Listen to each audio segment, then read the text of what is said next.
नमस्कार my dear students, कैसे हो। मैं उम्मीद करता हूँ आप सभी स्वस्थ होंगे और अच्छे होंगे और अपनी पढ़ाई में व्यस्त होंगे। मैं दशरथ सिंह सैनी स्वागत करता हूँ आपके अपने यूट्यूब चैनल दशरथ सिंह सैनी पर। तो विद्यार्थियों, जैसा कि आप थंबनेल में देख पा रहे हैं, आज हमारी रासायनिक बंधों एवं समीकरण की दूसरी क्लास है।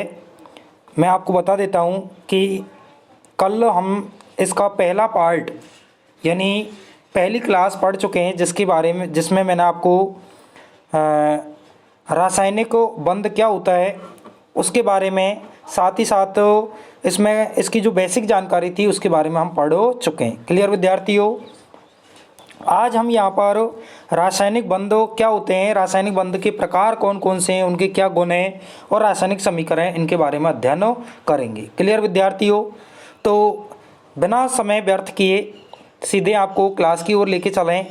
तो देखें हम आज रासायनिक समीकरण केमिकल बॉन्ड क्या होता है। तो सबसे पहले हम बात करेंगे रासायनिक बंध या केमिकल बॉन्ड क्या है। क्लियर विद्यार्थियों, तो रासायनिक बंधों किसी अणु में या किसी अणु के अवयवी कणों, आयन, परमाणु के मध्य उपस्थित आकर्षण बल जो एक साथ बांधे रखता है, रासायनिक बंध कहलाता है। क्या समझे? किसी अणु के अवयवी कणों के मध्य उपस्थित आकर्षण बल जो उन्हें एक साथ बांधे रखता है, यानी वह आकर्षण बल जो दो अणु या परमाणुओं को क्या करता है, आपस में जोड़े रखता है, बांधे रखता है, उसे ही अपन क्या कहते हैं, रासायनिक बंधों कहते हैं। क्लियर। अब बात करें आगे हम बात करेंगे परमाणु अष्टक व्यवस्था पूर्ण करने के लिए इलेक्ट्रॉन का साझा अथवा स्थानांतरण करते हैं। ऐसा करके परमाणु एक दूसरे से संयोग कर अणु का निर्माण करते हैं। बंध बनाने पर अणु की कुल ऊर्जा पृथक पृथक परमाणुओं की कुल ऊर्जा से कम होती है। ऊर्जा में यह कमी अणु को परमाणुओं से अधिक स्थायी बनाती है, अर्थात ऊर्जा जितनी कम होगी अणु उतना ही ज़्यादा स्थायी होगा। क्लियर। यानी एक बार पुनः देखें, क्या समझे? जब ऊर्जा जितनी कम होती है अणु उतना ही क्या होता है, अधिक स्थायी होता है। रासायनिक बंध कई प्रकार के होते हैं, जैसे हम बात करें आयनिक बंध, सहसंयोजक बंध, उपसहसंयोजक बंध और धात्विक बंध। इनमें से हम आयनिक बंध क्या होता है, सहसंयोजक बंध क्या होता है, उपसहसंयोजक बंध होता है, इन सारी बंधों के बारे में हम क्या करेंगे, अध्ययन करेंगे बारी बारी से। क्लियर विद्यार्थियों। तो पहला जो है उसकी हम बात करते हैं आयनिक बंध। आयनिक बंध क्या है, नाम से स्पष्ट है, आयनिक मतलब आयनों के मध्य जो बंध बनेगा उसे ही हम क्या कहेंगे, आयनिक बंध कहेंगे। फिर भी हम देखते हैं क्या है, धन विद्युतीय तत्व सोडियम का इलेक्ट्रॉनिक विन्यास, सोडियम का इलेक्ट्रॉन विन्यास क्या है, 2 8 11। और इलेक्ट्रॉन विन्यास कैसे निकालते हैं, तो पहले आपको पता होना चाहिए कि उस तत्व का इलेक्ट्रॉन विन्यास तभी आप ज्ञात कर पाओगे जब आपको तत्व का परमाणु क्रमांक पता होना चाहिए। तो सोडियम का परमाणु क्रमांक कितना होता है, चलो बताइए, कमेंट करके बताइए, सोडियम का परमाणु क्रमांक कितना होता है, कौन कौन बता सकते हैं, बताइए। आगे चलें, चलो मैं पहले बता देता हूँ आपको, सोडियम का जो परमाणु क्रमांक है वो कितना होता है, 11 होता है। कितना होता है विद्यार्थियों, 11। इसका इलेक्ट्रॉन विन्यास निकालेंगे 2n² के अनुसार, किस सूत्र से, 2n² के अनुसार। तो 2 8 1, यानी प्रथम कोश में 2 इलेक्ट्रॉन, द्वितीय में 8 और तृतीय में 1 बचता है, जो तृतीय कोश के अंदर 1 इलेक्ट्रॉन होता है। क्लियर। इसके बाह्यतम कोश में 1 इलेक्ट्रॉन होता है जिससे ऊर्जा प्रदान कर आसानी से हटाया जा सकता है। यह ऊर्जा आयनन एंथैल्पी कहलाती है। आयनन एंथैल्पी के बारे में मैं पहले भी बता चुका हूँ विद्यार्थियों। तो आयनन एंथैल्पी क्या है कि एक इलेक्ट्रॉन को हटाने के लिए जितनी ऊर्जा हमें प्रदान करनी होती है वो उसकी क्या कहलाती है, आयनन एंथैल्पी कहलाती है। क्लियर। आगे हम बात करें इसके विपरीत क्लोरीन, इसके विपरीत क्लोरीन 2 8, क्लोरीन का परमाणु क्रमांक कौन बताएगा, तो क्लोरीन का परमाणु क्रमांक होता है 17, जिसमें इलेक्ट्रॉन विन्यास होगा उसका 2 8 7, यानी बाह्यतम कोश में कितने इलेक्ट्रॉन होंगे, 7। क्लियर। बाह्यतम कोश में एक इलेक्ट्रॉन जोड़कर स्थायी विन्यास 288 प्राप्त कर लेता है या कर सकते हैं। ऐसा करने पर निर्गमित ऊर्जा को इलेक्ट्रॉन लब्धि एंथैल्पी कहते हैं। क्लियर विद्यार्थियों। आगे हम बात करें, आगे हम बात करेंगे कि आयनिक यौगिकों के गुणधर्म क्या होते हैं। तो आयनिक यौगिकों के गुणधर्म बताने से पहले मैं आपको बता देता हूं कि आयनिक यौगिक की क्या परिभाषित करेंगे। तो जब विपरीत आवेश युक्त आयनों के मध्य उपस्थित स्थिर विद्युत आकर्षण बल को आयनिक बंध कहते हैं। इसे विद्युत संयोजक बंध भी कहा जाता है। क्लियर विद्यार्थियों। अब आयनिक यौगिकों के गुणधर्म की हम बात करें, गुण क्या होते हैं, तो इसका पहला गुण है इसकी प्रकृति, यानी प्रकृति कैसी होती है। तो आयनिक यौगिक सामान्यतः क्रिस्टलीय, ठोस और कठोर व भंगुर होते हैं। कैसे होते हैं? भंगुर। ये इंपॉर्टेंट हैं। आयनिक यौगिकों के जो गुण हैं वो कई बार एग्जाम में पूछे गए हैं। क्लियर। तो आपको समझना है और याद करना है। क्लियर विद्यार्थियों। और मैं बता देता हूं, जिन विद्यार्थियों ने अभी तक हमारा चैनल सब्सक्राइब नहीं किया है तो वो प्लीज़ पहले सब्सक्राइब कर लें, जिससे कि आपको नई नई वीडियो और नई नई क्लास की जानकारी आपको नोटिफिकेशन के माध्यम से आसानी से प्राप्त हो जाए। और यदि आपको हमारी ये क्लास अच्छी लग रही है, पसंद आ रही है, तो आप क्लास को लाइक करें और अधिक से अधिक वीडियो को शेयर करें। क्लियर विद्यार्थियों। और मैं आपको ये बता देता हूँ कि यदि आप नोट्स अगर बनाना चाह रहे हैं तो बार बार आप इस वीडियो को रोककर या स्क्रीनशॉट भी लेकर आप क्या कर सकते हैं, अपने नोटबुक में इसको नोट कर सकते हैं। क्लियर विद्यार्थियों।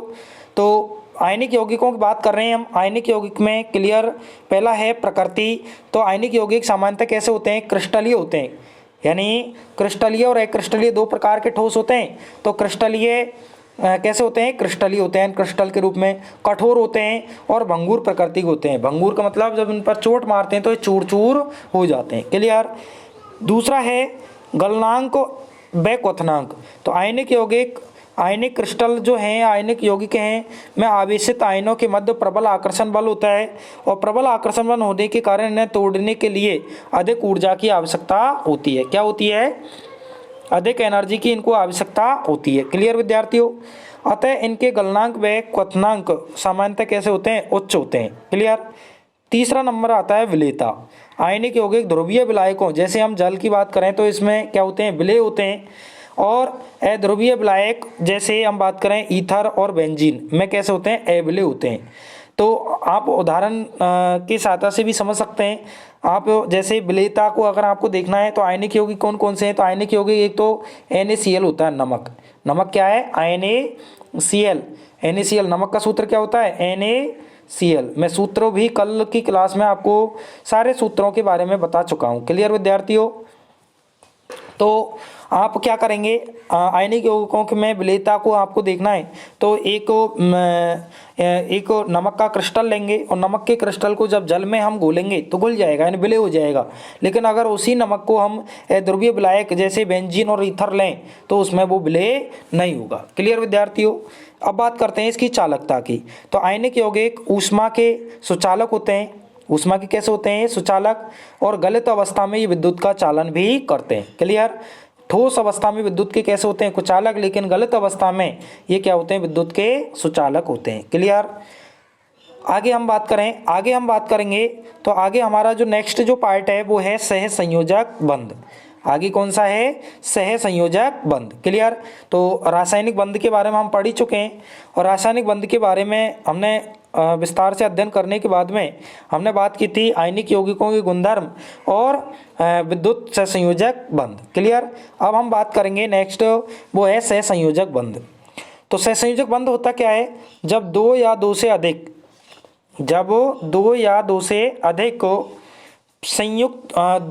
अधिक परमाणु संयुक्त होते हैं तो अष्टक प्राप्त करने के लिए बाह्यतम कक्षों के इलेक्ट्रॉन साझा कर इलेक्ट्रॉन युग्म बनाते हैं। इस प्रकार बने बंध को सहसंयोजक बंध कहते हैं। वे यौगिक जिनमें सहसंयोजक बंध उपस्थित होता है सहसंयोजक यौगिक कहलाते हैं। सहसंयोजक यौगिक किसे कहते हैं? मेरा कहने का अर्थ यह है कि जब दो या दो से अधिक परमाणु संयुक्त रूप से होते हैं और वो अपना अष्टक पूरा करने के लिए उनके बाह्यतम कोश के इलेक्ट्रॉन जो होते हैं उन इलेक्ट्रॉनों को क्या करते हैं? साझा करते हैं, और साझे से बना हुआ जो बंध होता है उसे ही हम क्या कहते हैं? सहसंयोजक बंध कहते हैं। क्लियर? अब ये सहसंयोजक बंध मुख्यतः कितने प्रकार के होते हैं? 3 प्रकार के होते हैं। एक तो होता है सिंगल बॉन्ड, एक होता है डबल बॉन्ड और एक होता है ट्रिपल बॉन्ड।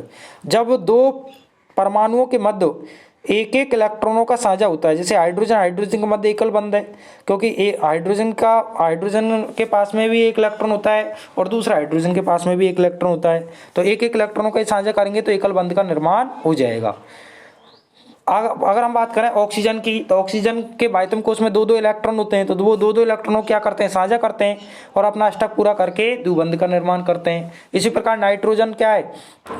3-3 इलेक्ट्रॉनों का साझा करता है और ट्रिपल बॉन्ड का निर्माण करता है। क्लियर? तो एकल बंध क्या है? जब दो तत्वों के परमाणुओं के मध्य एक एक इलेक्ट्रॉनों का साझा किया जाता है तो बनने वाला बंध एकल बंध कहलाता है। जैसे क्लोरीन के मध्य एकल बंध। क्लियर? द्विबंध क्या होता है? जब दो परमाणुओं के मध्य 2 इलेक्ट्रॉनों का या 2-2 इलेक्ट्रॉनों का साझा होता है तो द्विबंध होता है। जैसे ऑक्सीजन के मध्य द्विबंध। क्लियर? आगे हम बात करें ट्रिपल बॉन्ड क्या होता है, तो ट्रिपल बॉन्ड की भी हम बात कर लेते हैं। ट्रिपल बॉन्ड क्या है या त्रिबंध किसे कहते हैं? जब 3-3 इलेक्ट्रॉनों का साझा होता है जब 3-3 इलेक्ट्रॉनों का साझा 2 परमाणु के मध्य होता है तो त्रिबंध का निर्माण होता है, यानी त्रिबंध बनता है। क्लियर? जैसे नाइट्रोजन अणु में त्रिबंध, नाइट्रोजन में क्या होता है? त्रिबंध बनता है। क्लियर? आगे हम बात करें रासायनिक समीकरण की। रासायनिक समीकरण क्या होता है? तो रासायनिक समीकरण इम्पोर्टेंट है, आपको समझना है और याद करना है। क्लियर? तो समझने की कोशिश करना। किसी अभिक्रिया को अणुसूत्रों व प्रतीकों के रूप में प्रदर्शित करना रासायनिक समीकरण कहलाता है। क्लियर? किसे कहते हैं रासायनिक समीकरण? किसी अभिक्रिया को अणुसूत्रों व प्रतीकों के रूप में प्रदर्शित करना ही रासायनिक समीकरण कहलाता है। क्लियर?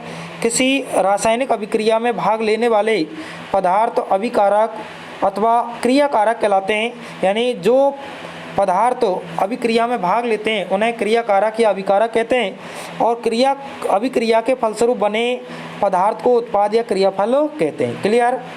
आगे हम बात करें कि रासायनिक समीकरण को लिखते समय में क्या सावधानी रखनी चाहिए, क्या महत्वपूर्ण बातें जो आपको पता होनी चाहिए।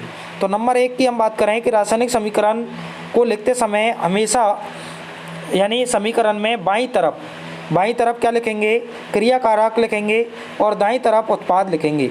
और जैसे क्रियाकारक को तो हम कहते हैं रिएक्टेंट। क्या कहते हैं? रिएक्टेंट। और ये उत्पाद होता है उसको बोलते हैं प्रोडक्ट। तो रिएक्टेंट यानी क्रियाकारक और उत्पाद के मध्य में ये तीर का निशान लगाते हैं। क्या लगाते हैं? तीर का निशान। और संकेत किधर की ओर होता है? उत्पाद की ओर। क्लियर? तथा मध्य में तीर का निशान उत्पाद की तरफ संकेत करते हुए लगाते हैं। कहाँ लगाते हैं? उत्पाद की ओर संकेत करते हुए लगाते हैं। क्लियर? दूसरे नंबर पर बात करेंगे, जब अभिक्रिया में 2 या 2 से अधिक उत्पाद क्रियाकारक हो तो उनके मध्य प्लस चिन्ह यानी धनात्मक चिन्ह का उपयोग करते हैं। जैसे मान के चलो 2, जैसे हमारे पास ए और बी 2 क्या हैं? क्रियाकारक है, तो इनके मध्य प्लस का चिन्ह, फिर तीर का निशान, फिर इसके बाद में सी और डी या ए और बी का कोई भी उत्पाद बनाए तो उनके मध्य भी हम क्या करते हैं? प्लस चिन्ह का उपयोग करते हैं। क्लियर विद्यार्थियों?